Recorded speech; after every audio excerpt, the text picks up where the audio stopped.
We're in Washington, D.C., the capital of the United States of America, where Prime Minister Modi will arrive for his first state visit. This is Modi's 8th visit to the US as Prime Minister, his second during the Biden presidency. We will report and analyze every aspect of this visit. Join me, Palki Sharma, to connect the dots on Firstpost.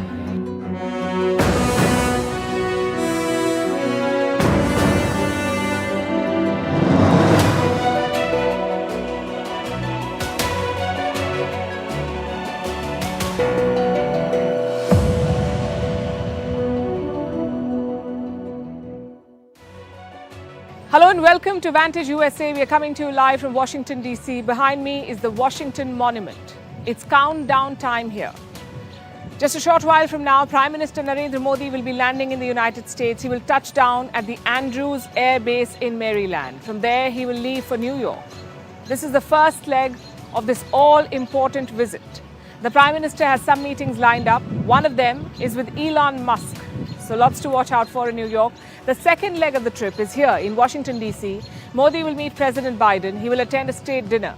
It's a big honor for visiting leaders in the US. All in all, things are looking good for India and America. But some usual suspects are not happy. They're trying hard to sabotage this visit, to derail this important relationship. We'll tell you who they are and what their plan is. Also, what is the history of this relationship?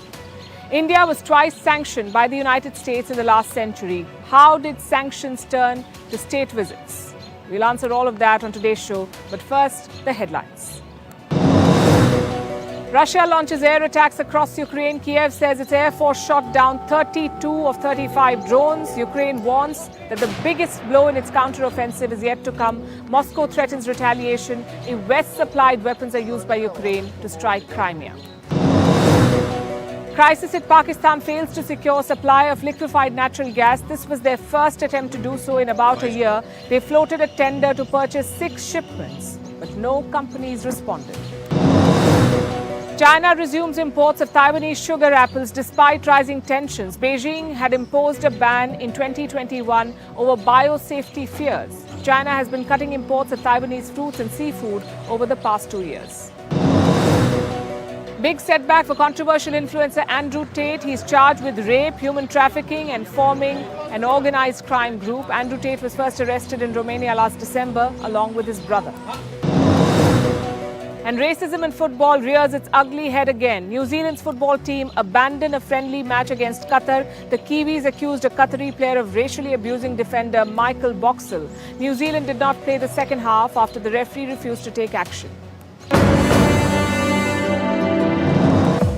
For at least the next 24 hours, all the action will be in New York. It's International Yoga Day tomorrow, and India has planned a mega event. Prime Minister Modi will be at the United Nations headquarters. He will be leading this event. Reports say 180 countries will be participating. We're talking about diplomats, celebrities, and politicians. It's a truly global event.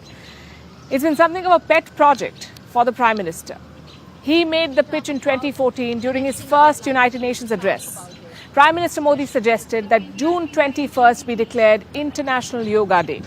The next year in 2015, it was celebrated, and now it's catching on fast.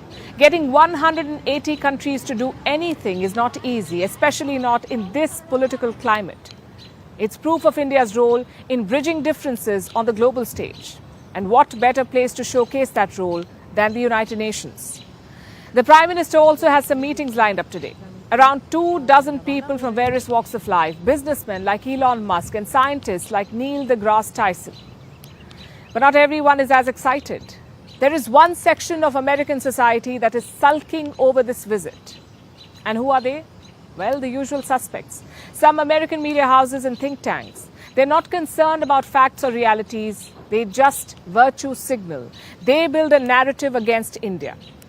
Let me show you some of the examples. This is what HuffPost is running. Human rights groups blast White House for Modi visit. It says hosting Modi will send a bad message to minorities across the globe. How about that? Not even India, the whole world apparently.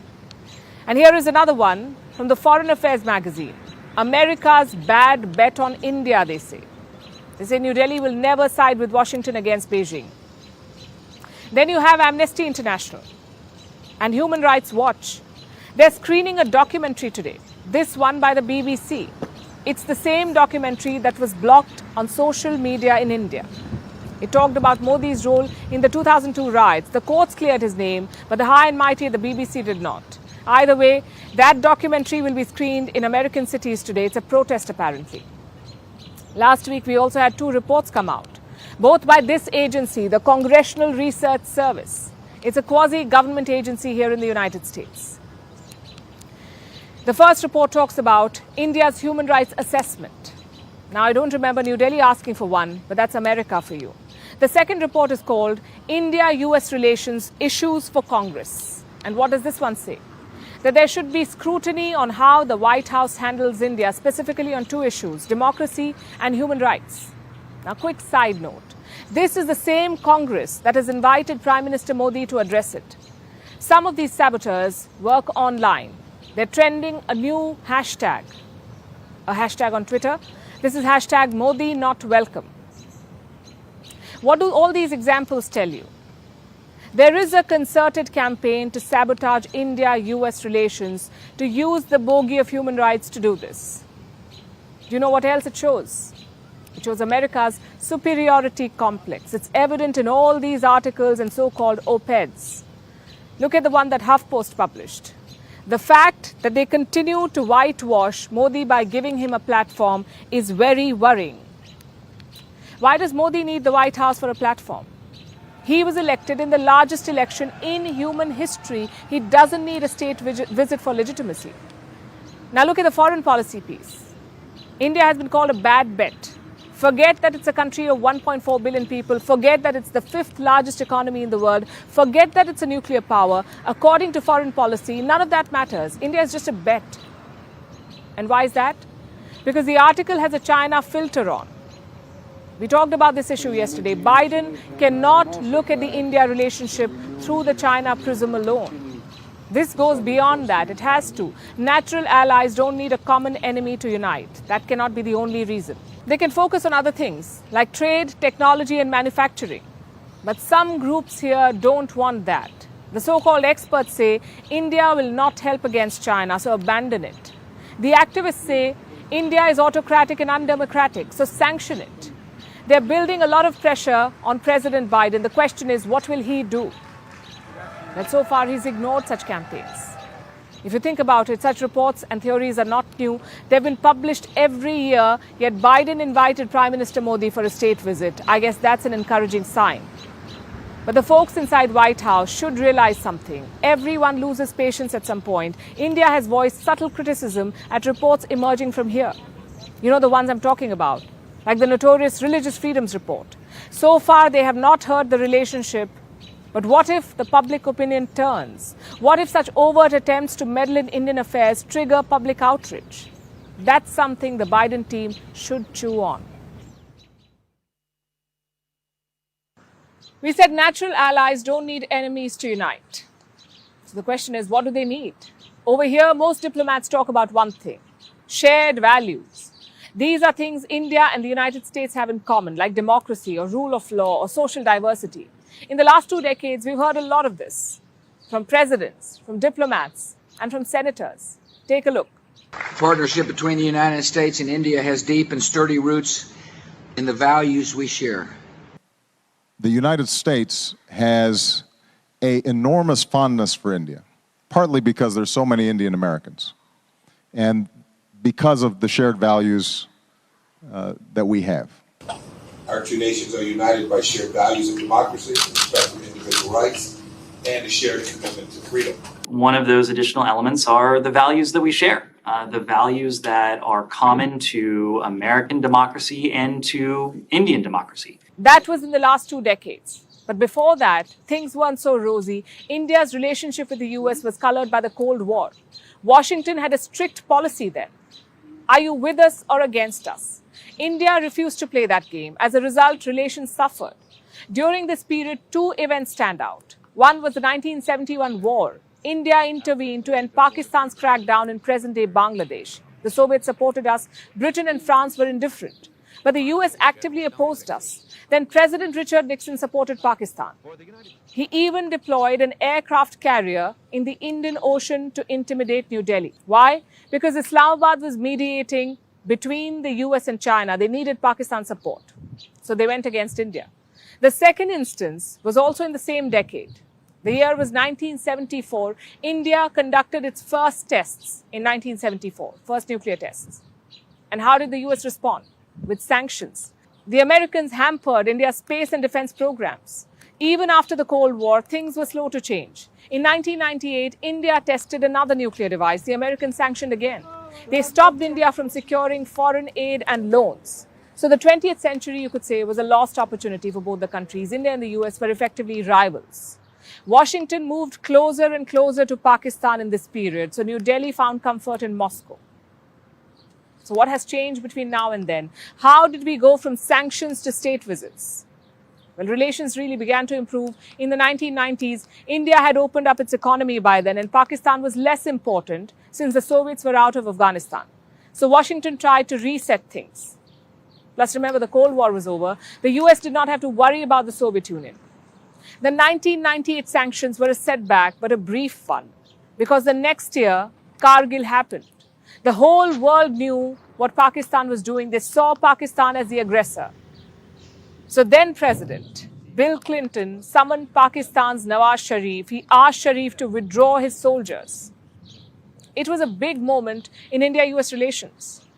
In the year 2000, Clinton also visited India. It was the first visit by an American president since 1978. This was Clinton's message to the Indian Parliament. Listen to this. So we want India to be strong, to be secure, to be united, to be a force for a safer, more prosperous, more democratic world. His successor, George Bush, lifted the sanctions. Under Bush, we also signed the nuclear deal. So the ghosts of 1974 and 1998 were forgotten. But in the last decade, things have really picked up pace. It's not a slow reset anymore. And two reasons have contributed to that. One is the rise of China. The US knows very well what Beijing is trying to do here, to replace them as the leading power in the world. That's what China is trying to do. They also know what India brings to the table. An alternative to China in Asian dominance, sort of like a bulwark. The second reason is Pakistan's diminishing importance. Like in the 1990s, Washington has no interest in Afghanistan. So once again, Pakistan is becoming irrelevant. The question now is what comes next? The US-India relationship cannot be defined in opposition to something. In this case, it's China. The relationship must be broad. It must be evolving. I know idealism does not have a place in foreign policy, but Biden and Modi have a real shot here. This is a relationship that could define the next 100 years, that could actually help people all over the world. But are the leaders ready for that? Prime Minister Modi seems to be game. He spoke to US media ahead of the trip. He said there is, quote unquote, unprecedented trust between India and the US. He also underlined his foreign policy goal. Listen to this. Let me be clear that we do not see India as supplanting any country. We see this process as India gaining its rightful position in the world. That's what the Indian Prime Minister said. Simply put, India's time has come. It's something Bill Clinton had already accepted in the year 2000. It's time for Joe Biden to do the same. So 25 years ago, India was under US sanctions. Today, Washington is New Delhi's largest trading partner. It sounds like a drastic turn of events, but it's not really an unexpected one. You see, India-US ties are growing rapidly. At the heart of this is the economic partnership and trade. And Prime Minister Modi's visit comes at a crucial time. As I mentioned, the US is India's largest trading partner. Bilateral trade rose to $191 billion. Compare that to 2021, it was around $80 billion. In fact, India-US trade has surged by nearly 800% between 1999 and 2019. Imagine that, 800% rise. It just shows how far things have come between the two countries. And make no mistake, this is a strategic relationship. Both countries have their own agenda. They want to reduce their dependence on China. That's one of the reasons why they're together. And this cooperation becomes crucial. It's being driven by groupings like the Quad and the I2U2. The Quad has India, the US, Australia, and Japan, 4 members. I2U2 has India, Israel, that's I2, and the US and UAE, that's U2. Now, these are crucial forums for joint investments and new initiatives. Plus, there are other bilateral investments, a mammoth Boeing aircraft deal, defense deals, the crucial chip partnership. You see, chips are key to power in the 21st century. So India is pushing itself as an alternative to China. New Delhi wants to boost semiconductor manufacturing.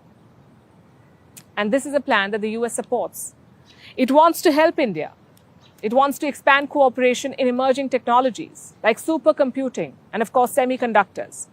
The idea is quite simple. Build a resilient global supply chain and reduce dependence on China. It's an ambitious goal, but one that could define our partnership. So to sum it up, bilateral trade is at a record high, investments and deals are pouring in, and we are staring at a tech partnership. It sounds almost perfect. But there are still a few issues. Even with all this, India-US trade ties are not where they should be. There is still some friction there. The US does not like India's protectionist policies, especially in terms of foreign investment. On the other hand, India says that the US is not accommodating enough. It doesn't really consider the fact that India is still a developing country. So there are differences. What is the solution? One could be the Indo Pacific Economic Framework or the IPEF. The US could ask India to join the trade pillar. Now let me give you some background. The IPEF was launched by the Americans in May last year. And it has 4 pillars: trade, supply chains, clean economy, and fair economy. Now, India has joined 3 pillars, but it hasn't joined the 4th one, that is trade. So Washington may want India to join it. Which brings us to the free trade agreement. There was a lot of buzz around this, but it has now fizzled out, it seems. Both India and the US have ruled out any trade deals, so an FTA may not be on the table. The other issue is trade disputes at the WTO. That's the World Trade Organization. Reports suggest that India and the US are looking at an out-of-court settlement. What does that mean? Well, the WTO is a global trade body. Currently, India and the US have 7 trade disputes there. Now, reports say they want to settle these disputes outside the court, which could mean a voluntary withdrawal of some of these cases, some or all of them. And Prime Minister Modi's visit could see a breakthrough there. Both India and the US want to reach a $500 billion mark in trade. It's a bold goal, but it's not impossible. The potential is limitless. What we need is bolder economic agendas, one that is focused on trade and technology. If India and the US want to emerge as a force, as a bulwark against China, they must strengthen their economic relationship, iron out the outstanding issues, and focus on the positives. Yesterday, we told you about the Indian diaspora in the US. Of course, Indians are by no means alone here. Over the centuries, a number of foreign communities have made their home in America, and one of those communities are the Chinese. Almost every major city in the US has what's known as a Chinatown. Chinese migrants would usually settle in these areas where they first came to the US. These Chinatowns were a way for Chinese immigrants to stay together, to keep their cultural identity alive. But over time, they have changed, sometimes because of internal factors, and at other times because of the shadowy influence of Beijing. Our next ground report is from the Chinatown in Washington, D.C.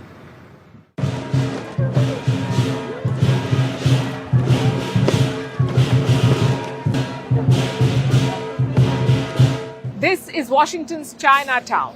A massive friendship arch draws you in. It's about 60 feet high, with colorful dragons on the top.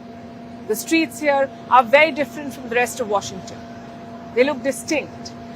The shop fronts are more colorful. They display texts in both English and Mandarin. There's graffiti on the walls. Chinatowns in the US have existed for almost 200 years. They started popping up in the mid-1800s. The first one was built in San Francisco. The city was an unofficial entry port at the time. Thousands of Chinese citizens were leaving home. Poverty, hunger, and harsh economic conditions were forcing them out. And San Francisco gave them a new life. They found work here, in railroad construction and mining, among other fields. Soon, Chinese immigrants fanned out across the US, and Chinatowns mushroomed all over the country.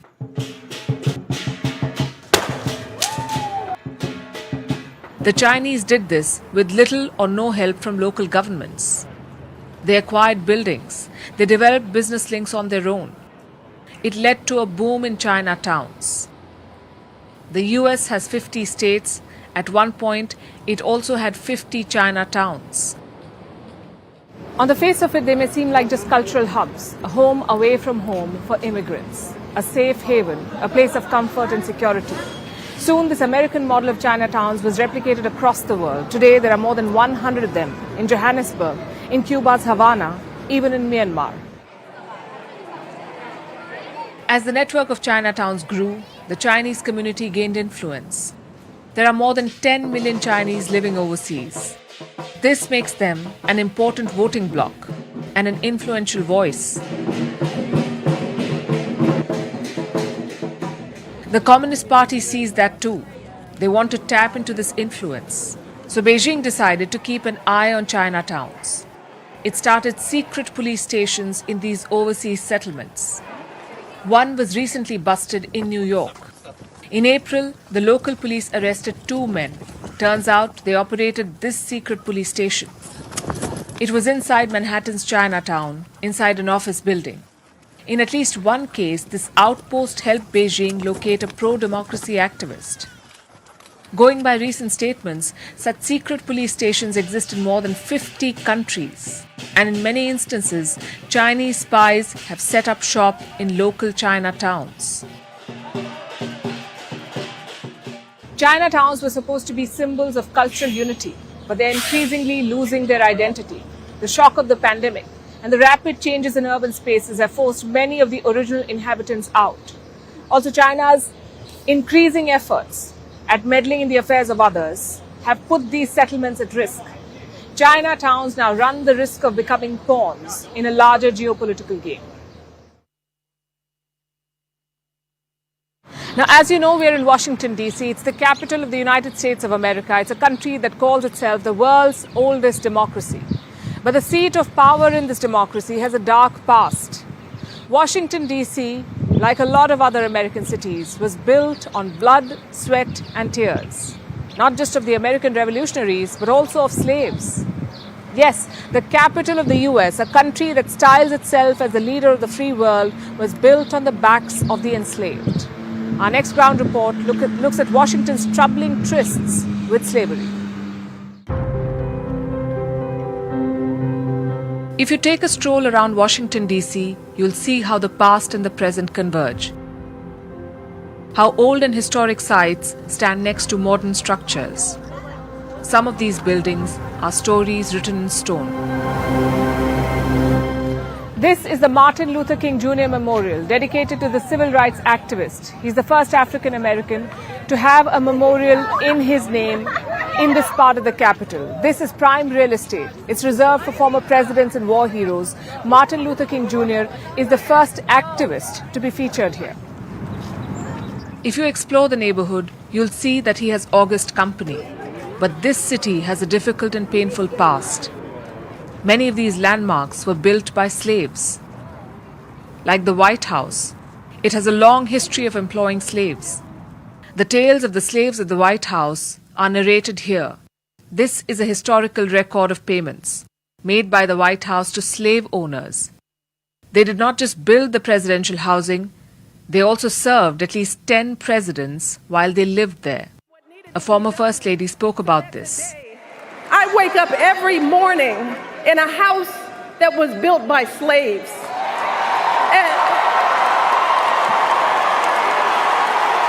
And I watch my daughters, 2 beautiful, intelligent black young women, playing with their dogs on the White House lawn. The White House isn't the only landmark built by slaves. Nearby is the Washington Monument. It's a hallmark of DC's skyline. It's an imposing presence. It's supposed to showcase strength. It was built to honor America's first president, George Washington. This monument, too, was built by slaves. In fact, this tale was part of a Spider-Man movie, too. In Spider-Man Homecoming, Michelle, one of the lead characters, refuses to enter the Washington Monument. The reason? She did not want to go into a building built by slaves. Washington's skyline has another such story. This statue on top of the US Capitol. Americans call it the Statue of Freedom. Ironically, it was built by a slave. His name was Philip Reed. Reed was paid $1.25 a day to cast this 19-foot bronze statue. It features a woman holding a sword and a laurel wreath. As Martin Luther King once said, the arc of the moral universe is long, but it bends towards justice. Eventually, the slaves of Washington did get justice. And this is their legacy, a city that champions freedom, built on the foundations of their suffering.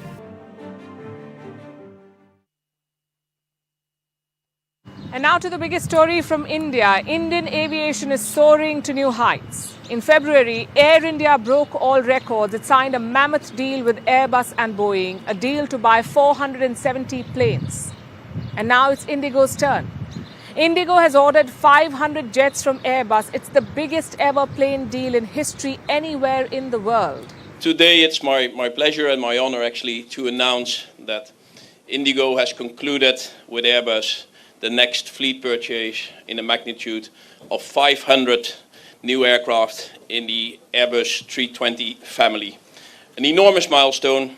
To our knowledge and our recollection, no one has ever ordered an order of this magnitude, and it speaks to the potential of Indian aviation and the ambitions which Indigo is having. I think what we see happening here today, and I was said before, speaks very highly of what's happening in India, the growth, the development, but also the one of aviation. Incredible growth for aviation, the willingness to fly. Indigo has been a fantastic opportunity for Indian people to fly for the first time. Like they said, it's the story of India's aviation boom. But more about the deal first. Airbus is a French plane maker. In fact, it is one of Europe's biggest aerospace giants. Indigo has placed an order for 500 of their planes. This was revealed at the Paris Air Show. Indigo is buying the narrow-body A320 aircraft. The deal is worth over $50 billion. The planes will be delivered between 2030 and 2035. This is the single biggest purchase in aviation history, like I said, anywhere in the world. So what is Indigo's plan with this order? Indigo, the company, was founded in the year 2006. Right now, it is India's top airline. The domestic carrier has a market share of more than 61%. That is more than half of the country's market. So clearly, Indigo is a dominant force, and it is planning ahead to remain a dominant force. The purchase has two main goals. One, Indigo wants to keep its fleet size steady. What does that mean? Well, planes have a shelf life, like all things. So even if Indigo retires 100 planes, say by 2030, it wants new aircraft to keep its fleet constant. That's one goal. The second goal is that Indigo wants to expand its operations. Demand for air travel is booming in India, and Indigo wants to capitalize on that. It is introducing new international routes and doubling capacity to meet this demand. Talk about flying the extra mile. By the end of the decade, Indigo wants to double in size and scale as an airline, which brings us to India's aviation sector. New Delhi is on the cusp of an aviation boom. Currently, it's the world's third largest aviation market. It has more than 378 million passengers. But India is aiming higher. India wants to be the world's biggest aviation market, surpassing the likes of the United States and China. So what is New Delhi doing to support this? Well, there's a flurry of investments, new airports, new aircraft, and new infrastructure. Air travel is booming, and New Delhi wants to keep up with that. Let me also give you a recent example. In the month of April, domestic air traffic in India hit a record high. Nearly 500 million passengers flew on the same day. Imagine that, 500 million. This is the demand I was talking about, and this is the demand that airlines want to capitalize on. You see, the pandemic was a terrible time for aviation. Revenue fell to an all-time low. The jet market too was dealt a blow. But now with air travel up and about again, plane makers are looking at new markets like India. They want to cater to the world's largest population. In the month of February, Air India signed a mega jet deal. It involved both Boeing and Airbus, 470 aircraft. And now it's Indigo and Airbus, 500 new planes. It looks like plane makers have finally realized India's potential, and they're vying for a piece of its growth story. Over in China, there is a big problem. Their economy is stalled. It was speeding on the highway for most of the last decades, but now the engine has broken down. So what is Beijing doing? Well, today their central bank decided to cut 2 interest rates for the 1-year loan and for the 5-year loan. Now, China is hoping that this will kickstart their economy. How does that work? Time for a quick lesson. We know that banks charge interest on loans. But who fixes that interest? Who decides how much a bank will charge? That's the central bank of the country. If they cut interest rates, then loans become cheaper, meaning people can borrow and spend more, which is good for the economy. If they hike interest rates, if the central bank hikes interest rates, loans become more expensive. So there is less borrowing and consequently there is less spending, which is bad for the economy. Now, China is trying the first strategy. They're cutting interest rates to boost loans and spending. By how much? 10 basis points. This is the first interest cut by China in 10 months. The last one was after the disastrous zero COVID lockdowns. Now, it's an interesting situation. In the Western world, central banks are hiking interest rates because their biggest problem is inflation. But China's problem is the opposite. The economy is so bad that people are not spending any money. Prices are not going up. They're bottoming out. Will the rate cut solve that issue? The markets are not too confident. Both Hong Kong and Shanghai indices were trading in the red. It seems investors wanted a bigger rate cut. Plus, rate cuts are not really a quick fix. In China, they take a long time to trickle down. Take the big companies. They negotiate all their loans in one go over a few weeks. So the new interest may not apply to them. Same with home buyers. The mortgages are tweaked in the month of January. Right now, we're in the month of June. So don't expect radical changes. Let's also look at the larger picture. What's happening to China's economy? I'll show you 3 indicators. 3 indicators that should sum things up. First is industrial production. Industrial production increased by 5.6% in the month of April. But the very next month, in the month of May, it was down to 3.5%, which means the momentum has disappeared.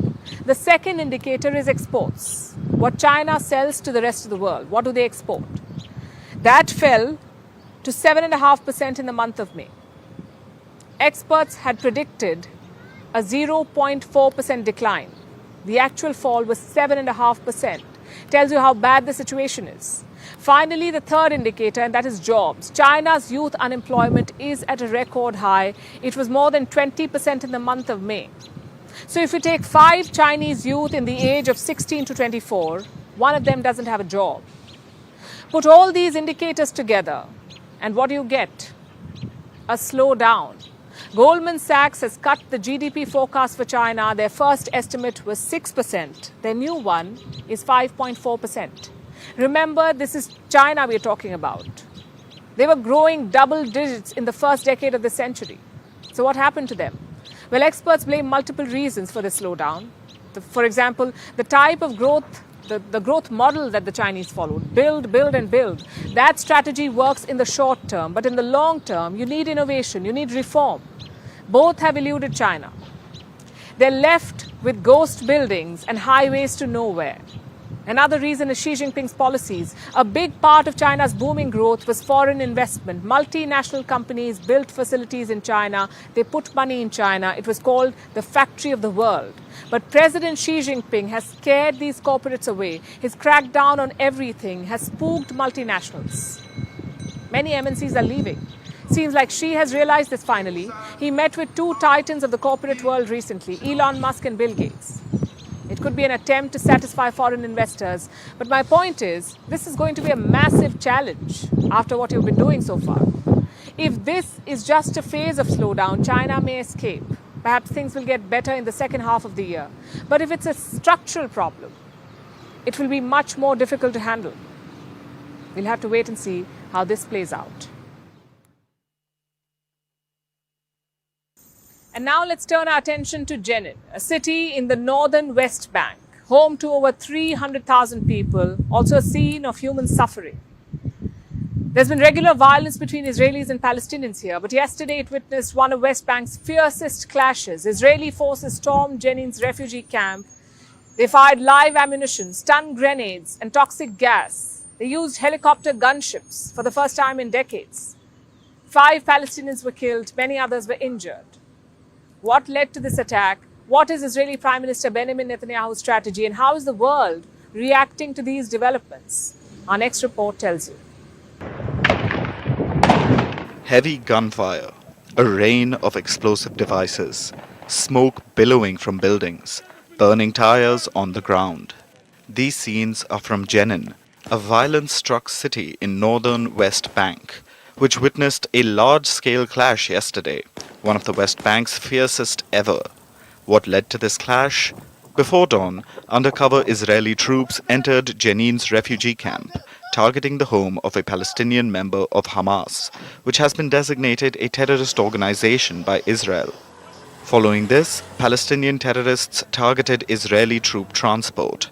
Explosives were hurled at soldiers from multiple directions, so Israeli forces reacted.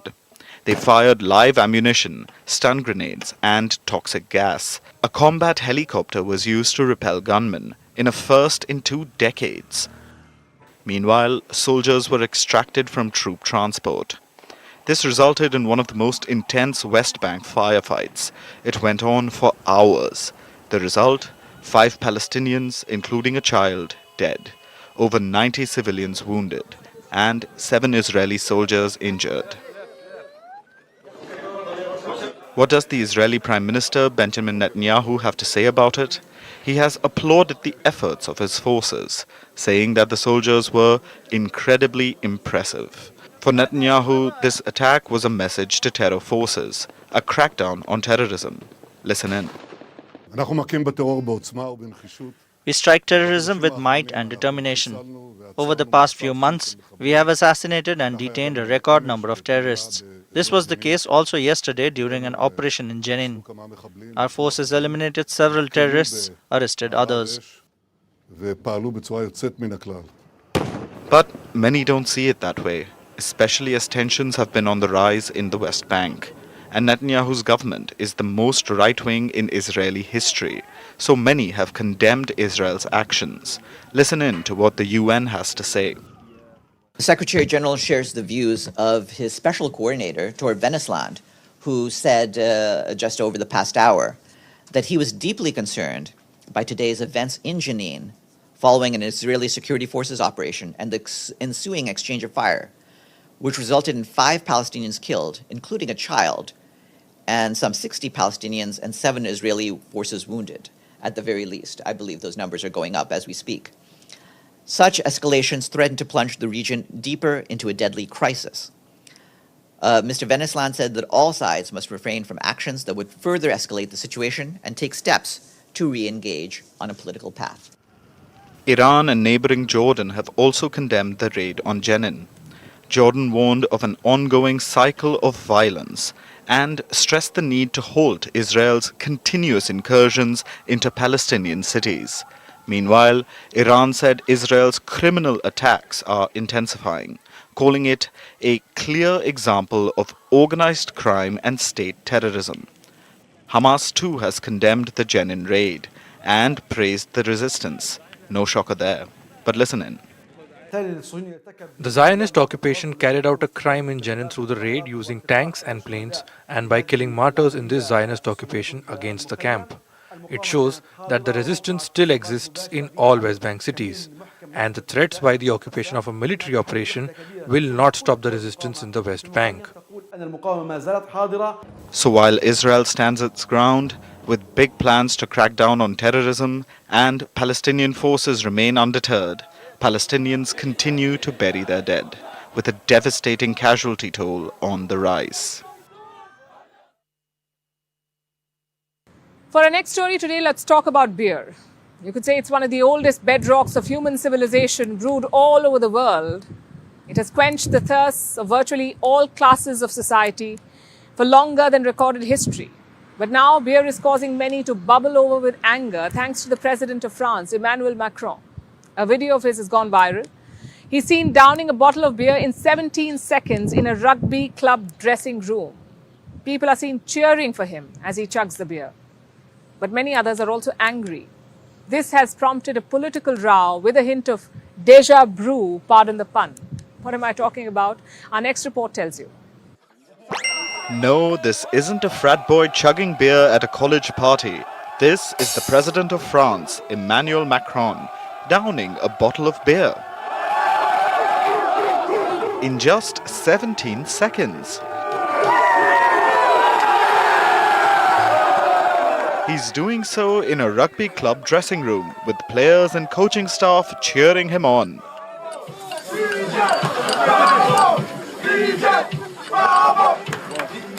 What's the occasion? Toulouse beat La Rochelle to win the French top 14 rugby title.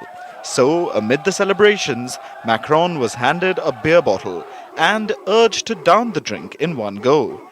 And that's exactly what the president did. Then slammed the empty bottle on the counter, pleased as punch. But little did he know about the trouble that he would soon be in. Macron is now facing a terrible hangover after draining the bottle, but not the kind you'd expect. His beer-chugging footage has gone viral and is brewing a political storm. If you look closely, Macron is drinking a beer which was the favorite drink of late right-wing President Jacques Chirac. So Macron is also being accused of making overtures to the right. But not just that, he's also been accused of toxic masculinity.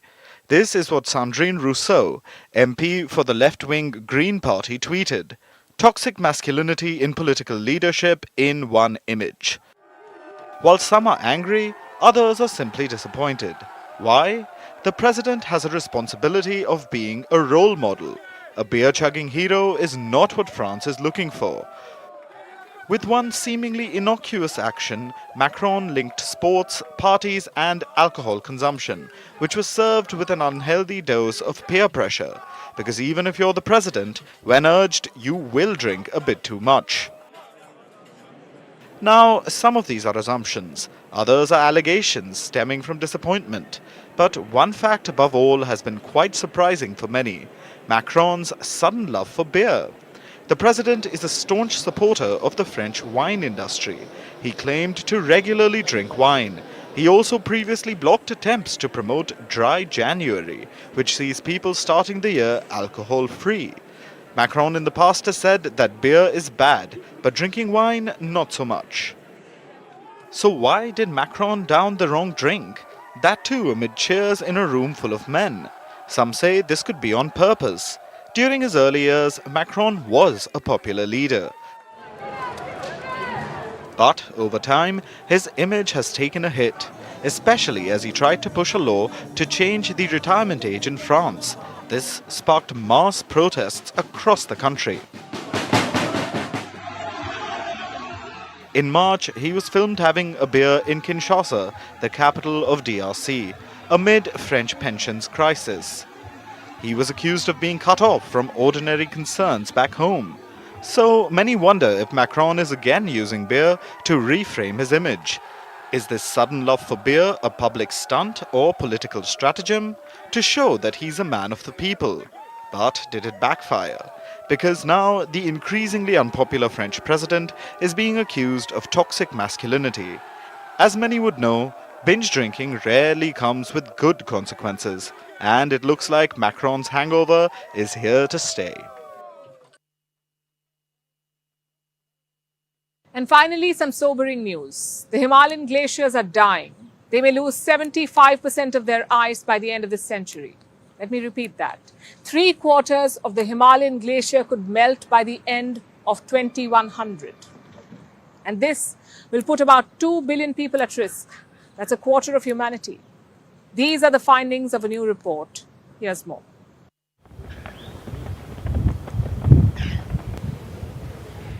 The Himalayas, the tallest mountain range in the world. They connect to a lot of other ranges, like the Hindu Kush, Karakoram and Pamirs.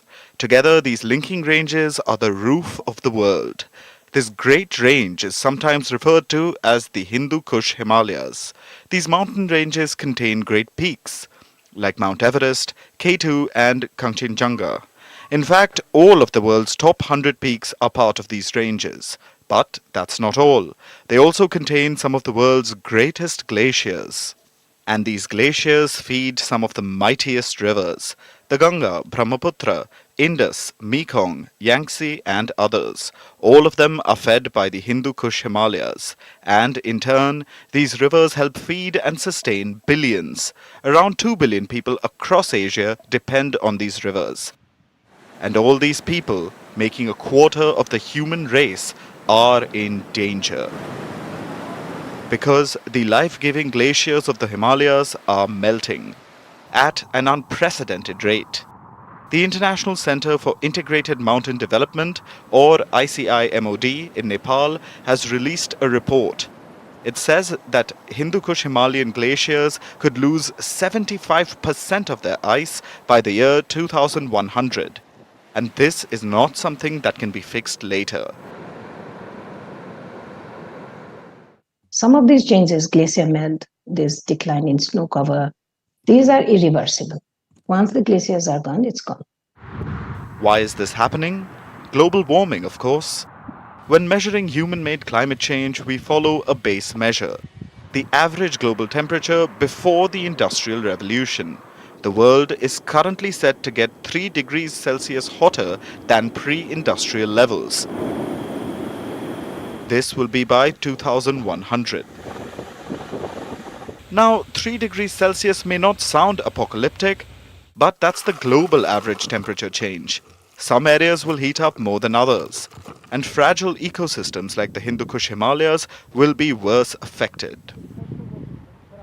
In fact, the effects of global warming are already showing. According to the ICIMOD, Himalayan glaciers melted 60% faster since 2010 than in the previous decade. But looking at the data from satellites, we can see just from 2000 and 2009 and then to the following decade, there was a significant increase, over 60% increase in the glacier melt. And that's huge in just 10 years. And this is going to have really big consequences.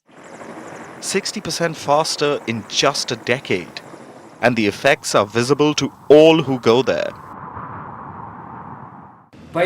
Before we used to melt the ice from the glacier for drinking water. We still drink water, but from that is already melted and collected in ponds. These ponds he's talking about eventually become glacial lakes, and when they form quickly, they are unstable.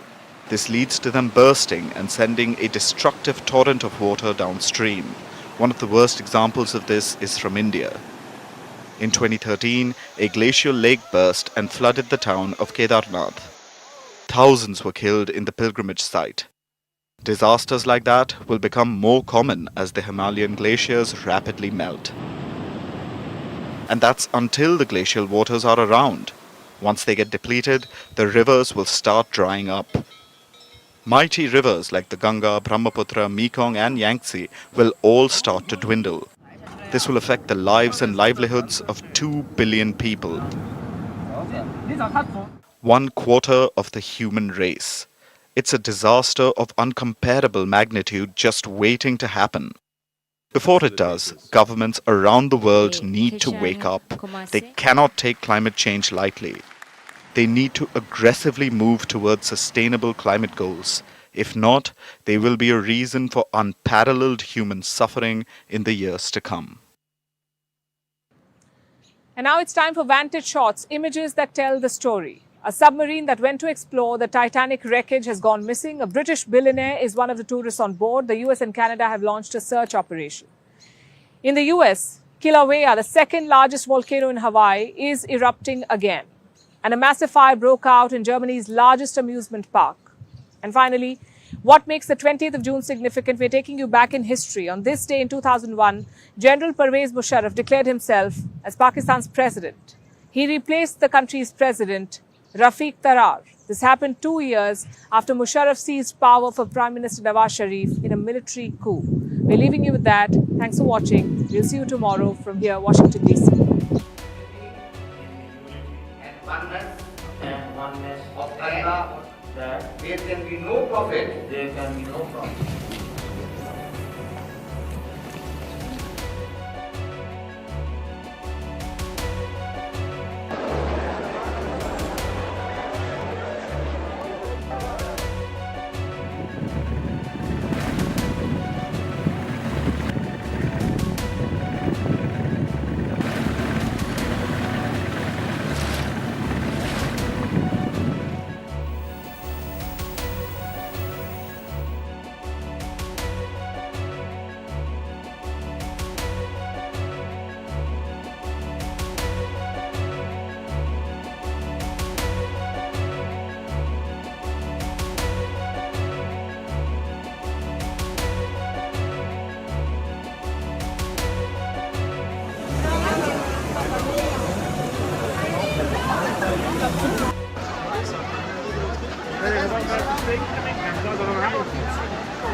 ไม่ร้องเส้นอย่างนั้นได้นี่นะโอ้สีแดงไม่ใช่ว่า